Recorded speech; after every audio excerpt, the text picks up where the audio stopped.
बुल्ली बुल्ली और खूनी नान्या पार्ट 4 देखने से पहले इसके बाकी पार्ट देख लें, वरना ये पार्ट आपको समझ में नहीं आएगा। बाकी पार्ट्स की लिंक डिस्क्रिप्शन में दी गई है। तो जैसे आपने पिछले भाग में देखा कि शॉन बुल्ली को मारने जाता है, मगर बुल्ली शॉन को रोकता है और उससे कुछ पूछता है, मगर इतने में जेसन बोलता है, बुल्ली अब तुम मरने वाले हो तो ये भी जान लो कि शॉन तुम्हें क्यों मार रहा है। जेसन बताता है इसमें गलती तुम्हारी है, अगर तुम उस किताब को नहीं पढ़ते तो ऐसा नहीं होता। फिर वहाँ से बाबा आते हैं और जेसन को बोलते हैं, तुमने मेरे शिष्यों को मार की गलती की है, अब तुम मरने के लिए तैयार हो जाओ। फिर जेसन और बाबा के बीच लड़ाई होती है और बाबा जेसन को मार देते हैं। इतने में बुल्ली कहता है, बाबा आपके पीछे देखो, खूनी नान्या है। अब आगे बाबा कहते हैं, गुल्ली ये 3 रूह लेने के बाद ही इस दुनिया में आई है। गुल्ली कहता है, बाबा मगर कैसे? बाबा बताते हैं, जब मुझे पता चला कि शॉन का बर्थडे है और तुम लोग उसका बर्थडे मनाने एक होटल जा रहे हो, तो मैंने सोचा चलो मैं इन लोगों को सरप्राइज दे दूँ। फिर मैं भी उसी होटल के लिए निकल गया, मगर जब मैं जा रहा था तब मुझे 2 रास्ते दिखाई दिए, मगर मुझे पता नहीं था कि कौन सा रास्ता उस होटल जाता है जहाँ तुम लोग गए हो। तो मैंने इधर उधर देखा तो वहाँ एक घर के पास एक बुढ़ा आदमी खड़ा था। मैंने जाके उससे पूछा और उसने बताया कि दोनों ही रास्ते होटल जाते हैं और जल्दी जाने वाला रास्ता ये है। तो मैंने उससे पूछा कि मैंने तो सिर्फ तुमसे रास्ता पूछा था, ये तो पूछा नहीं कि कौन सा रास्ता जल्दी जाता है। तो उस बुढ़े ने कहा, अरे पहले भी कुछ बच्चे आए थे, उन्होंने भी यही पूछा था और बोल रहे थे कि इसमें जल्दी जाने वाला रास्ता कौन सा है। तो मुझे लगा कि तुम भी शायद यही पूछो।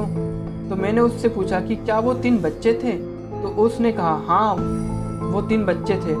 तो मैं समझ गया कि वो लोग तुम ही हो और मैं उसी रास्ते से आने लगा जहाँ से तुम लोग गए थे।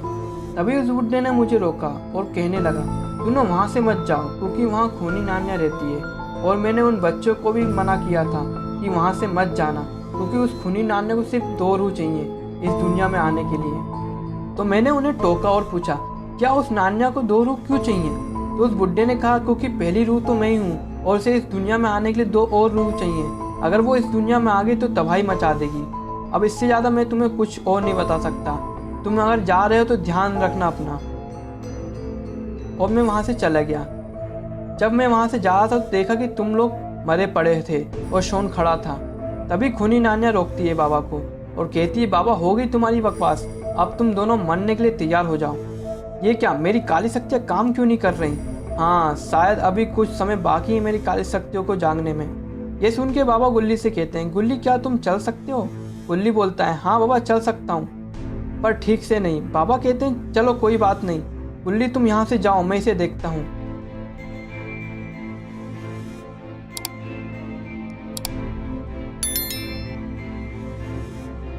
और गुल्ली वहाँ से चले जाता है। खूनी नान्या कहती है, क्या बाबा तुम्हें क्या लगता है कि तुम गुल्ली को बचा लोगी मुझसे? अच्छा, तुम ये तो नहीं सोच रहे कि मेरी काली शक्तियाँ मेरे पास नहीं है तो मैं तुम्हारा कुछ नहीं बिगाड़ सकती? बाबा इस गलत फहमी में मत रहना। बाबा कहते हैं, आओ आ जाओ, देखते हैं किसमें कितना दम है। बाबा समझ जाते हैं कि नान्या इतने आसानी से हार नहीं मानेगी। तो फिर बाबा अपने बिस मोड पे आते हैं। फिर जो नान्या के साथ होता है, नान्या ने कभी भी नहीं सोचा हो कि बाबा कुछ ऐसा भी कर सकते हैं उसके साथ।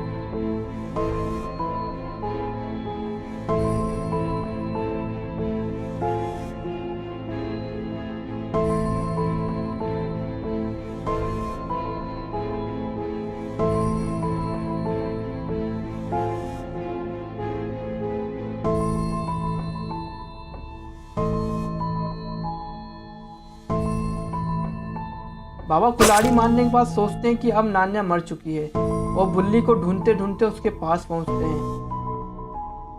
बुल्ली से कहते हैं, मार दिया मैंने उस खूनी नान्या को, अब तुम लोग सेफ हो। बुल्ली कहता है, बाबा आप गलत फहमी में हो, खूनी नान्या को ऐसे नहीं मारा जा सकता। बाबा कहते हैं, क्यों नहीं मारा जा सकता? मैंने खुद उसे कुल्हाड़ी से मारा है। बुल्ली बाबा से कहता है, बाबा जब मैं उस किताब को पढ़ रहा था तो उसमें लिखा था कि खूनी नान्या को मारने का सिर्फ एक ही रास्ता है और वो है उसे जिंदा जला देना। अगर वो जिंदा जल के मर गई तो जितनों को भी उस नान्या ने मारा है वो भी जिंदा हो जाएंगे। बाबा गुल्ली से कहते हैं, गुल्ली क्या तुम्हारे पास कोई ऐसा रास्ता है जिससे इस शैतान को मारा जा सके? गुल्ली कहता है, नहीं बाबा। बाबा कहते हैं, गुल्ली मेरे पास एक रास्ता है, सुनो।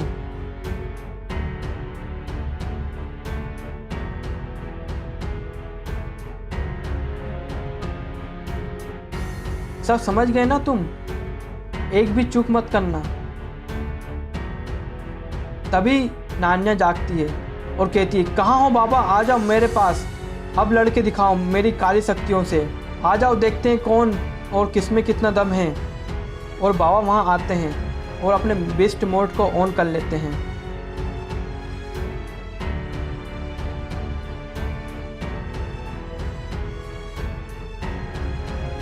बाबा आखिरकार नीचे गिर जाते हैं, बदहोश हो जाते हैं और कहते हैं, माफ़ करना गुल्ली, मैं तुम्हें नहीं बचा पाया। और नान्या उसकी तरफ बढ़ती है और उस कुल्हाड़ी से बाबा के पैरों पर मारती है और बाबा से कहती है, क्यों बाबा, तुम्हें क्या लगा कि मैं तुम्हें मार दूंगी? नहीं बाबा नहीं, तुम्हें तो मैं गुल्ली के सामने मारूंगी, जिससे गुल्ली समझ जाएगी कि कौन कितना शक्तिशाली है। और फिर नान्या गुल्ली को ढूंढने लगती है और नान्या को गुल्ली दिख जाता है। गुल्ली कहता है, यार क्या बाबा ने नान्या को मार भी पाया? नान्या कहती है, नहीं गुल्ली, अरे नहीं, मुड़ने की ज़रूरत नहीं है, क्योंकि अब तुम सीधा बाबा को मरते हुए देखोगे। अरे ये क्या, यहाँ पेट्रोल की खुशबू क्यों आ रही है और यहाँ इतनी लकड़ियाँ क्यों हैं? चलो छोड़ो, चलो अब तुम्हें तुम्हारे बाबा के पास लेकर चलती हूँ, क्योंकि तुम्हें उन्हें मरते हुए देखना है, समझे? तभी वहाँ बाबा आते हैं और कहते हैं, नान्या तुम्हें आने की ज़रूरत नहीं है मेरे पास, मैं खुद आया हूँ। और गुल्ली से कहते हैं, गुल्ली बहुत शानदार काम किया तुमने। नान्या बोलती, क्या शानदार काम किया है और तुम यहाँ कैसे? बाबा कहते हैं, नान्या तुमने मुझे ना मार के गलती कर दी। नान्या कहती है, क्यों बाबा, तुम्हें क्या लगता है कि तुम मेरी काली शक्तियों से लड़ सकते हो? बाबा कहते हैं, मैं तो नहीं लड़ सकता, मगर ये आग जरूर लड़ सकती है। तभी नान्या समझ जाती है कि इतनी लकड़ियाँ और पेट्रोल वहाँ क्यों हैं और कहती है, बाबा बहुत अच्छे, प्लानिंग तो तुम दोनों ने बहुत अच्छी की है, मगर तुम ये भूल गए कि अभी गुल्ली मेरे पास है। अगर तुमने गलती से ही वो आग मेरे पास फेंकी तो मैं गुल्ली को मार दूंगी। बाबा कहते हैं, मार दो। और गुल्ली कुछ बोलता ही है, इतने में नान्या उसका मुंडी तोड़ देती है तो गुल्ली नीचे गिर जाता है। बाबा कहते हैं, हो गया तुम्हारा? और नान्या कहती है, तुम कैसे हो बाबा, जो अपने आप को बचाने के लिए अपने शिष्यों की कुर्बानी दे दी? बाबा कहते हैं, नान्या तुम मुझे बेवकूफ़ समझती हो क्या? गुल्ली ने मुझे पहले ही बता दिया था कि जिनकी भी मौत तुम्हारे हाथों होगी, तुम्हारे मरने के बाद वो वापस आ जाएंगे। नान्या ये सुन के भागने की कोशिश करती है, मगर बाबा वो आग उस लकड़ी पर फेंक देते हैं और आग नान्या को जला देती है और नान्या वहीं मर जाती है। और बाबा कहते हैं, ऐसे ही नहीं, बाबा इतने फेमस है इस दुनिया में, समझी शैतान औरत। और थोड़ी देर बाद गुल्ली बुल्ली और शोन जिंदा हो जाते हैं और नान्या मर जाती है। वीडियो पसंद आई हो तो लाइक जरूर करना और शेयर करना बिल्कुल नहीं भूलना। सब्सक्राइब करने से आपका कोई पैसा नहीं कटेगा, इसलिए सब्सक्राइब जरूर कर देना, और जितने आप सब्सक्राइब करेंगे उतना हमारा हौसला बढ़ेगा।